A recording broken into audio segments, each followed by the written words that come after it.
Shalom, shalom, bien-aimés de Dieu, shalom. Bienvenue à votre émission Plateau charismatique. Ce soir, je reçois pour vous l'apôtre Samuel Kwasi, qui vient ce soir pour nous parler du Saint-Esprit dans l'évangélisation. Donc, bonsoir, apôtre. Bonsoir, servante de Dieu, Rebecca. Restez bénis. Amen. Comment allez-vous ce soir? Ça va, Dieu fait grâce. Dieu fait grâce. Et chez vous? Ben, ça va, pareillement. Il fait un peu froid, fraîchement, mais ça va. D'accord. Non, il fait beau temps ici. Ben, Tantôt. écoutez, nous, on est passé du chaud au froid, sans intermédiaire. Hein. D'accord. Non, un peu de fraîcheur, mais beaucoup de chaleur. D'accord. Voilà. OK. Eh bien, écoutez, nous allons prier pour nous mettre sous la mouvance du Saint-Esprit. Allons-y. Père éternel et tout-puissant, je viens, éternel Dieu de gloire, en ta présence, te confier cette émission, Seigneur.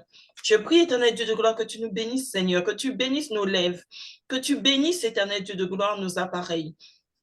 Bénis ce moment, éternel Dieu de gloire. Prends le contrôle de ce moment.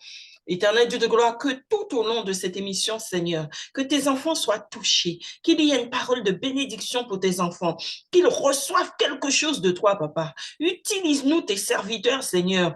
Utilise-nous comme un instrument pour ta gloire. Au nom de Jésus, j'ai ainsi prié. Amen.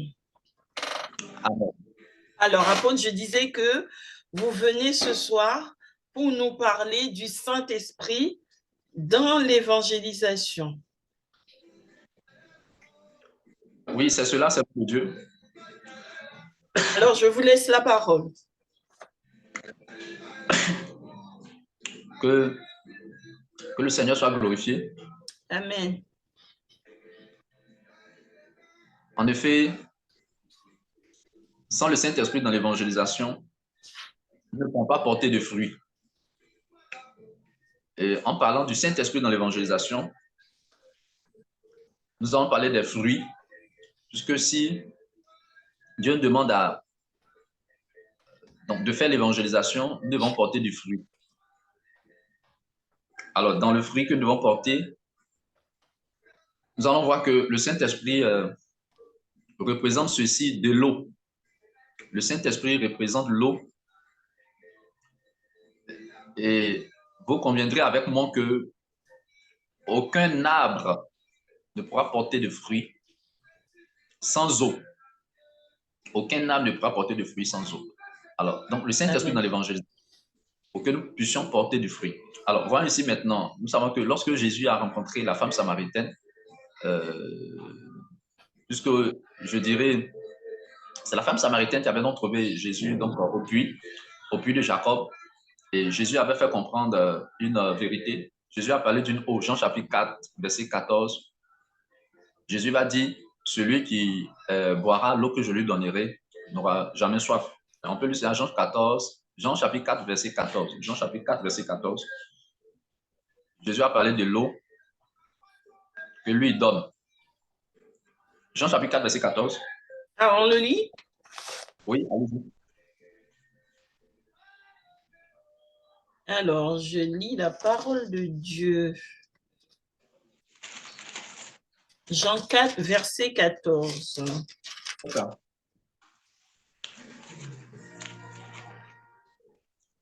Alors, je lis la parole de Dieu.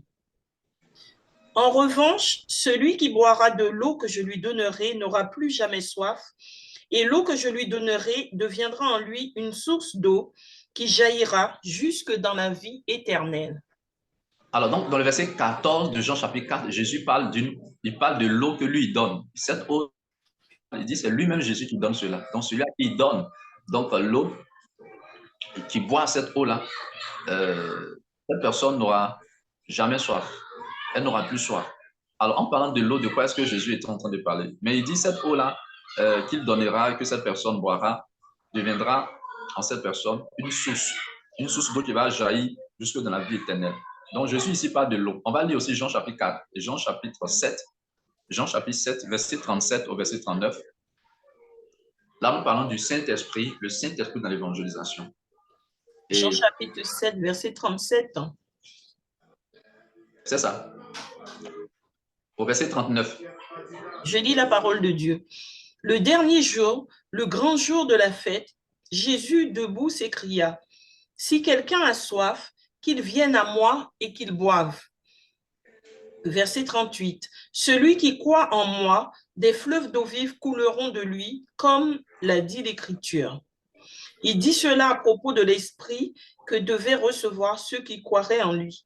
En effet, l'Esprit n'avait pas encore été donné parce que Jésus n'avait pas encore été élevé dans sa gloire. Amen. Donc ici, le verset 39 nous fait comprendre que l'eau dont Jésus parlait, puisqu'il dit celui qui croit en lui, celui qui a soif, qui croit en lui, qui vient, qu'il boive. Et s'il boit, des fleuves d'eau vive couleront de ton sein. Jésus dit cela de l'Écriture, comme cela est écrit dans l'Écriture, comme cela dit l'Écriture. Et au verset 39 de Jean chapitre 7, l'eau dont Jésus parlait, il parlait du Saint-Esprit. Donc Jésus va, donc ici dans ce passage, l'eau est le symbole du Saint-Esprit. Et c'est une eau qui s'accroît, elle devient abondante, cette eau, jusqu'à devenir une source, jusqu'à elle devienne même une eau courante, une eau vivante, une eau qui est semblable à des fleuves. Il dit, celui qui croit et qui boit, des fleuves d'eau vive. Maintenant, voyez avec moi. En parlant de fleuve, il parle du Saint-Esprit. Maintenant, si nous devons porter du fruit dans l'évangélisation, c'est pourquoi il n'y a pas d'évangélisation si le Saint-Esprit ne nous conduit pas, si le Saint-Esprit ne nous guide pas, parce que le Saint-Esprit est comme l'eau. Et vous conviendrez avec moi que aucun arbre, aucune plante ne peut porter des fruits sans eau. Si cette plante n'est pas arrosée, si cette plante n'est pas servie en eau, donc cette plante sera stérile, elle ne pourra pas porter de fruits. Et je dirais même cette plante va sécher, cet arbre va sécher s'il n'y a pas d'eau. Donc une évangélisation qui ne se laisse pas, en fait, qui ne se fait pas par le Saint-Esprit, en réalité n'est pas une évangélisation. Elle ne portera pas de fruits, cette évangélisation. Le Saint-Esprit dans l'évangélisation est semblable à de l'eau. Maintenant, voyez, le verset 38, Jésus fait comprendre que des fleuves d'eau vive, c'est-à-dire le Saint-Esprit, en obéissant au Saint-Esprit, ça devient, en obéissant au fur et à mesure, ça devient comme des fleuves d'eau vive. Maintenant, ce n'est pas nous qui devons conduire le fleuve. Donc, un fleuve ne se laisse pas conduire par les hommes. Naturellement, aucun fleuve ne se fait conduire par les hommes. Au contraire, le fleuve a son parcours. Le fleuve a son chemin. Soit on traverse le fleuve, ou bien soit on se met dans le fleuve et on se laisse emporter, guider par le fleuve. Amen. Donc, quand on parle de fleuve d'eau vive coulant de son sein, ça veut dire que c'est le Saint-Esprit qui doit nous conduire. C'est le fleuve qui doit nous conduire. Donc, c'est le Saint-Esprit qui doit nous conduire dans l'évangélisation. Donc, si nous ne nous laissons pas conduire par le Saint-Esprit dans l'évangélisation, en réalité, nous ne porterons pas de fruits. Amen. Amen. Porter du fruit, c'est la reproduction. Le Seigneur veut avoir des âmes par nous. Et la Bible dit qu'il y a de la joie dans le ciel lorsque une âme, donc un pécheur se répand, lorsque une âme, n'est-ce pas, se répand. Maintenant, je ne peux pas avoir une âme. Donc, quand on dit âme, on parle d'amitié. Amitié, âme, il y a amitié. Pour que j'ai une âme, ça parle d'amitié. Mais par l'évangélisation, je ne peux pas avoir une âme pour le Seigneur si je ne me laisse pas conduire par le fleuve, dans les fleuves d'eau vive du Seigneur, si je ne me laisse pas conduire par le Saint-Esprit. Si je le fais ainsi, si je fais l'évangélisation sans le Saint-Esprit, c'est-à-dire que c'est comme je n'ai pas l'eau. Je n'ai pas l'eau. Donc, est-ce que cette évangélisation que je fais sera vraiment sera fructueuse? Non. Selon le plan du Seigneur, il n'y a pas l'eau, il ne peut pas avoir de fruits. Maintenant, la parole de Dieu fait comprendre ceci, que nous représentons sur l'arbre de Dieu, nous représentons les branches. Nous représentons, donc, sur l'arbre de Dieu, nous représentons les sarments, les branches, les sarments. Nous, le peuple de Dieu. Jésus est le cep. Il dit, mon Père est le vigneron. Et il dit, nous devons porter du fruit. Mais est-ce que nous pouvons porter du fruit si nous ne suivons pas le Saint-Esprit? Donc, porter le fruit, donner des arbres au Seigneur, c'est cela la reproduction. C'est cela la reproduction. Évangéliser, en fait, on évangélise pour se reproduire selon donc, le Seigneur. Donc, il ne peut pas avoir de reproduction d'un arbre, parce que les fruits parlent de reproduction. Les fruits de l'arbre parlent de reproduction. Donc, il ne peut pas avoir de reproduction s'il n'y a pas l'eau. Donc, il y a un mécanisme. Il y a un mécanisme. L'action de l'eau, les œuvres de l'eau, les effets de l'eau sur l'arbre, pour que l'arbre puisse porter du fruit, ou pour qu'une plante puisse porter du fruit. Donc, pour que l'évangélisation porte du fruit, selon le plan de Dieu, il faut l'orientation du Saint-Esprit. Et le Saint-Esprit qui est semblable à des fleuves d'eau vive. Nous devons boire. Donc, boire, c'est obéir au Saint-Esprit, suivre les instructions du Saint-Esprit. Donc, voici ce que donc, j'aimerais dire. On va voir Jean le chapitre 15, Jean chapitre 15, donc, Jean chapitre 15. Jean chapitre 15, le verset. Verset 1. Verset 1. Je lis la parole de Dieu. Allez-y. C'est moi qui suis le vrai cep et mon Père est le vigneron. Tout sarment qui est en moi et qui ne porte pas de fruit, il l'enlève. Et tout sarment qui porte du fruit, il le taille afin qu'il porte encore plus de fruits. Amen. Le but du Seigneur, c'est que nous portons des fruits. C'est que l'Église, son peuple, porte du fruit. En temps normal, quand on parle de fruits, nous devons forcément faire allusion à une plante ou à un arbre.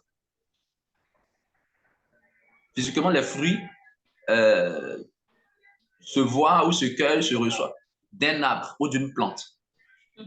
Donc, en nous demandant de porter du fruit, le Seigneur fait comprendre que nous sommes, selon ce passage, nous sommes attachés à un arbre, l'arbre de Dieu. L'arbre de Dieu. Et nous représentons les sarments, c'est-à-dire les branches. Nous, le peuple de Dieu. Nous, le corps de Christ. Nous, l'Église. Chacun dans l'Église. Maintenant, il dit, chaque sarment, nous devons, c'est-à-dire que nous devons porter du fruit. Non, on va porter du fruit puisque nous sommes attachés à l'arbre. Donc, nous devons suivre le mouvement du Saint-Esprit. L'eau du Seigneur. La direction du Saint-Esprit. Donc, il dit, si nous sommes vraiment attachés à lui, nous porterons du fruit. Et si nous sommes attachés à lui, ça veut dire que nous devons suivre le Saint-Esprit. Dans le mouvement du fleuve. Donc, est-ce que c'est nous-mêmes qui devons faire l'évangélisation de nous-mêmes? Non. Aller là où nous voulons? Non. C'est le fleuve. C'est-à-dire que c'est le Saint-Esprit qui doit nous conduire. Voilà, qui fait en nous. Un peu comme un fleuve. Donc, le fleuve, il suit son chemin, il suit son parcours. Personne ne peut arrêter. Donc, le parcours du fleuve. Soit vous traversez, c'est-à-dire que vous n'allez pas dans la direction du fleuve, vous n'allez pas dans le sens du fleuve, vous traversez, voilà. Mais le Saint-Esprit, lui, a son but, a sa volonté. Et Jésus symbolise cela par des fleuves. Par des fleuves. Donc, il y a un parcours. Et c'est ce que nous devons rechercher et puis suivre. Suivre, aller dans le sens du fleuve. Aller dans le sens du Saint-Esprit. Comment le Seigneur voudrait qu'on fasse l'évangélisation. Donc, on se laisse conduire. On se laisse guider. Et en cela, nous porterons forcément des fruits. Forcément des fruits si nous laissons conduire par donc, le Saint-Esprit. Lisons le verset 8. Jean chapitre 15, le verset 8. Alors, je lis la parole de Dieu. Ceux qui manifestent la gloire de mon Père, c'est que vous portiez beaucoup de fruits. Vous serez alors vraiment mes disciples. Amen. Donc, ce que le Seigneur demande, c'est qu'on porte beaucoup de fruits. Donc, nous sommes attachés à l'arbre de Dieu. Nous ne pouvons que suivre le mouvement du Saint-Esprit, c'est-à-dire que l'eau. L'eau. Donc, nous parlons beaucoup de l'évangélisation, mais nous parlons aussi beaucoup de la direction du Saint-Esprit. Et donc là, je focalise le message sur les fruits que nous devons porter. Les fruits que nous devons porter. Les âmes que nous devons donner, selon, n'est-ce pas, la volonté du Seigneur. C'est Dieu qui veut gagner des âmes. Ce n'est pas nous qui voulons gagner des âmes. Amen, amen. Nous, on n'a jamais gagner des âmes, ce n'est pas le projet des hommes. Ce n'est pas le projet des hommes, c'est le projet de Dieu. Et il travaille avec son Église, il travaille avec son peuple. C'est son projet et je le dis toujours, nous devons suivre ce que lui veut. Comment il veut qu'on fasse l'évangélisation. Non, c'est lui qui dépend. Donc, ça dépend de lui, je vous l'ai dit. Et c'est pourquoi nous avons vu le numéro passé, l'émission dernière, que le diacre Philippe s'est laissé conduire dans Actes chapitre 8, le verset 26. Le diacre Philippe a été conduit par le Saint-Esprit, donc par les eaux vives du Seigneur, s'est laissé conduire par le Saint-Esprit dans l'évangélisation, à aller évangéliser donc l'eunuque éthiopien. L'eunuque éthiopien. On a vu aussi le cas de l'apôtre Paul, qui est allé en Macédoine avec Silas, par une révélation. Ils sont laissés conduire par le Saint-Esprit. Et en cela, forcément, on porte des fruits, parce que c'est le Saint-Esprit qui est en mouvement. Amen, amen. C'est le Saint-Esprit qui est en action. Nous avons vu aussi le cas de l'apôtre Pierre dans Actes chapitre 10, qui est allé chez Corneille sous instruction du Seigneur. Donc, le Saint-Esprit l'a conduit. Donc, il allait chez Corneille. Donc, nos pères travaillaient ainsi. C'est comme ça que Dieu les utilisait. Donc, il y a son fleuve. Donc, si nous comprenons en fait le mouvement d'un fleuve, le parcours d'un fleuve, le chemin d'un fleuve, nous comprendrons que l'évangélisation ne doit pas se faire pêle-mêle, ne doit pas se faire de nous-mêmes. Le lieu où on doit évangéliser, l'endroit où on doit évangéliser, la maison dans laquelle on doit partir. Non, ce n'est pas possible. Si nous le faisons, c'est comme si nous sommes en train nous-mêmes de diriger. Parce que le Saint-Esprit qui doit nous conduire, c'est lui qui est le berger. Donc lui, il est devant, c'est lui qui donne les orientations. Donc il ne peut avoir fruit d'évangélisation si nous ne nous laissons pas conduire par le Saint-Esprit, symbolisé comme de l'eau. Eau qui est semblable à des fleuves d'eau vive. C'est-à-dire c'est une eau qui est vivante. C'est une eau qui n'est pas stagnante. Ce n'est pas une eau statique. C'est une eau qui est en mouvement. Et c'est pourquoi Jésus va dire à Nicodème dans Jean chapitre 3, un homme animé par le Saint-Esprit est semblable au vent du souffle. On entend le bruit, mais on ne sait d'où le vent vient, on ne sait où le vent va. Donc, le vent, donc, quand on parle du vent, on parle de mouvement. Quand on dit à vent, on parle de mouvement. Il y a la direction du vent.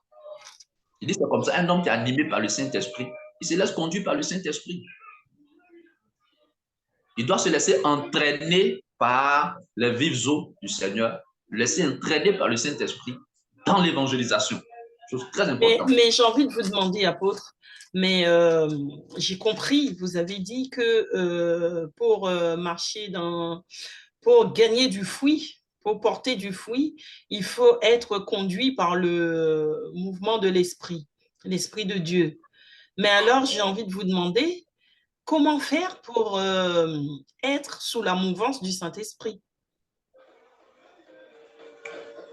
Ok, merci pour cette question. Je crois que les émissions passées, nous avions parlé un peu, bien sûr, de la direction, de l'orientation du Seigneur, l'orientation dans l'évangélisation. Nous avons parlé des visions, nous avons parlé des songes, les moyens par lesquels Dieu se révèle à son peuple pour les conduire. Alors, j'ai pris l'exemple de l'apôtre Paul tout à l'heure.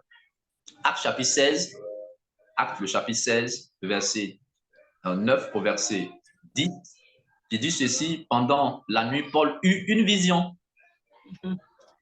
Et un Macédonien, donc, le suppliait en disant: passe en Macédoine et secoue-nous. Verset 10 de Acte chapitre 16. Il dit quoi? Que après cette vision de Paul, nous cherchâmes aussitôt à nous rendre en Macédoine, concluons que le Seigneur nous appelait à annoncer l'évangile. C'est une vision que l'apôtre Paul a reçue. C'est le Seigneur, le Saint-Esprit, c'est Dieu. Donc, c'est le Seigneur qui lui donnait un message pour le conduire dans l'évangélisation. Donc, ils se sont rendus en Macédoine sur la base de cette vision. C'était un message du Seigneur. Donc, étant allé là-bas, on dira que c'est le Saint-Esprit qui a conduit Paul à aller en Macédoine pour aller annoncer l'évangile. Donc, moyens par lesquels Dieu peut parler, les visions ou les songes. Je ne sais pas si je réponds à votre question. Si, j'ai compris, j'ai compris. Donc, Donc, par les visions et par les songes. Mais pour recevoir une vision du Seigneur, des songes, il faut déjà être en communion avec l'Esprit de Dieu. Il faut déjà être, comment dire, c'est-à-dire que le Seigneur, bon, c'est vrai que l'Esprit donne les visions et les songes à qui il veut. Mais il faut quand même être tourné vers le Seigneur, être dans la prière, être dans cette... être dans les traces à la recherche de Dieu, être tourné vers Dieu. Oui, c'est inévitable d'être dans la communion, dans la prière, dans l'intercession, c'est vrai. Dieu se révèle à qui il veut. On sait que Dieu s'est révélé à Pharaon. Pharaon n'était pas, qu'on appelle enfant de Dieu, ne faisait pas partie du peuple de Dieu. Pharaon a reçu des songes, autant donc de Joseph, des rois qui ont eu des songes. Voilà, il y a des rois qui ont eu des songes. Mais je veux dire, nous, le peuple de Dieu, c'est inévitable. Nous devons prier, prier pour rechercher, puisque nous savons que nous devons évangéliser. Donc, nous devons aller vers le Seigneur dans la prière, dans l'intercession, que nous guide, oriente-nous, conduit-nous donc dans l'évangélisation. Ouvre nos yeux, montre-nous la voie, comment nous devons évangéliser, où nous devons partir. Et ça, vraiment, c'est inévitable. Tu as vu que dans la prière, dans la prière, dans la prière. C'est vrai pour le cas de Paul ici, acte chapitre 16, la parole de Dieu ne nous dit pas clairement comme ça que Paul était en train de prier. Mais quand nous voyons le cas de l'apôtre Pierre, on peut voir cela, que Pierre était en prière, c'est là qu'il a reçu la vision du ciel qui était ouvert et du ciel descendait, donc une nappe qui était attachée par les quatre coins, nappe sur laquelle se trouvaient des quadrupèdes, des reptiles et les oiseaux. Et les oiseaux. C'est-à-dire que Pierre était en prière. Donc, il était en prière, c'est dans la prière qu'il a reçu la vision. Nous pouvons lire cela comme à titre d'illustration, d'exemple. Acte chapitre 10. Acte chapitre 10, le verset 8. Au verset 8 au verset 10. Je lis la parole de Dieu. Il leur raconta tout ce qui s'était passé et les envoya à Jaffa. Le lendemain, alors que ces hommes étaient en route et qu'ils s'approchaient de la ville, Pierre monta sur le toit vers midi pour prier. Il eut faim et voulut manger. Pendant qu'on préparait le repas, il tomba en extase. Il vit le ciel ouvert et un objet ressemblant à une grande nappe attachée aux quatre coins qui descendait et s'abaissait vers la terre. À l'intérieur se trouvaient tous les quadrupèdes et reptiles de la terre, ainsi que les oiseaux du ciel. Une voix lui dit, « Lève-toi, Pierre, tue et mange. » Mais Pierre dit, « Certainement pas, Seigneur, car je n'ai jamais rien mangé de souillé ni d'impur. » Amen. On peut s'arrêter là déjà. Amen. On peut s'arrêter là déjà. Là, on voit que le verset 9, oui, c'est cela. Donc, le verset 9 nous fait comprendre que avant que Paul ne reçoive la vision, à partir du verset 11 déjà, comme nous l'explique Acte chapitre 10, que Pierre était en prière. Pierre était en prière. Donc, ce n'est pas la prière. On peut être en train de dormir dans le songe, Dieu nous donne, mais nous, chrétiens, nous savons que nous devons obéir au Seigneur. Donc, en priant, nous recherchons la volonté de Dieu. En priant, c'est comme on va vers Dieu pour qu'il nous éclaire, montre le chemin. Qu'est-ce qu'on doit faire? Puisque Pierre savait qu'il avait été établi apôtre. C'est pour servir, c'est pour annoncer la parole, c'est pour parler de Jésus. Jésus, en Matthieu 5, verset 14, il a dit, vous êtes la lumière du monde. Donc, comment ils vont éclairer? Comment ils vont apporter la lumière? Comment ils vont apporter Jésus aux hommes? Comment ils vont apporter la parole? Donc, on doit aussi prier. Donc, c'est en priant. Donc, c'est pendant la prière que Pierre était en train de faire. C'est pendant la prière que Pierre a reçu la vision. Voilà. Donc, il a reçu la vision. Donc, je ne dis pas forcément que c'est toujours en étant en train de prier que la révélation va forcément venir. Non. On peut être en train de prier, pendant la prière, on peut ne rien recevoir. Et puis Dieu peut donner la réponse dans un songe. Dans le songe, On ne prie pas, nous sommes en train de dormir. Et il peut envoyer donc le message de cette manière. Mais je veux dire, on doit continuer à prier pour que le Seigneur nous éclaire, nous éclaire, nous éclaire. Donc, voici un peu donc ce qu'il faut comprendre. Amen, amen, amen. OK. Eh bien, apôtre, nous arrivons donc à la fin de notre émission. Je vais vous demander de conclure et ensuite, on va prendre les 10 dernières minutes pour prier. Alors, comme conclusion, nous ne pouvons pas porter du fruit, non peuple de Dieu, vous serviteurs de Dieu, vous servants de Dieu, vous qui êtes engagés dans l'évangélisation, vous qui prenez à cœur la volonté du Seigneur, l'évangélisation. En vérité, nous ne portons pas de fruits si nous ne laissons pas conduire par le Saint-Esprit. Amen. Il y a comme de l'eau pour arroser les sorties d'évangélisation afin que fruit soit porté, afin que fruit soit donné. Retenez ce principe. Aucune plante, aucun arbre ne peut subsister, ni même porter du fruit sans eau.